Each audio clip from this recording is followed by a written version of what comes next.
Bir çox Rus kinoblogerlərinə görə və həmçinin mənim də dünyanın ən qorxulu filmi hesab elədiyimiz bu filmi, qorxu filmi sevənsənsə mütləq izləməlisən. Yeni evə köçmüş gənc ailənin 2 oğlu olur. Onların böyük oğlu Dalton birdən-birə komaya düşür. Həkimlər isə uşaqda heç bir problem olmadığını, nə beynində, nə orqanizmində heç bir problem olmadığını, lakin komada olduğunu söyləyirlər.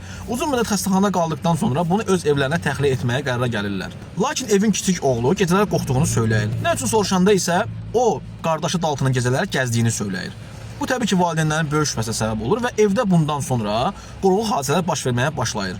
Bunlar məcbur olub yeni evə köçürlər. Yeni evdə isə yenə bunları qorxulu kabuslar rahat buraxmır və oğlu Dalton isə heç cürə komadan ayrılmır. Bundan sonra atanın anası evə bir qadınla gəlir. Qadın isə onun deyəcəyi şoka onların hazır olmağını söyləyir. Belə ki, həmin uşağın komada deyil, astral səyahətdə olduğunu söyləyir. Uşaq hər dəfə yuxuda ruhunu bədəndən ayırıb astral səyahətə getdiyini, bunun yalnızca bir yuxu olduğunu sandığını deyir və bu dəfə çox uzaqlara getdiyini və ruhunun azdığını söyləyir. Onun atasının da əvvəllər astral səyahətə getdiyini söyləyir, lakin bunun atasının o yolunu bağladığını deyir. Və atasından yenidən astral səyahətə gedib oğlunun ruhunu tapıb bədəninə döndürməyi xahiş edir. Və həmin uşağın atası ruhlar aləminə öz oğlunun ruhunu tapmağa gedir.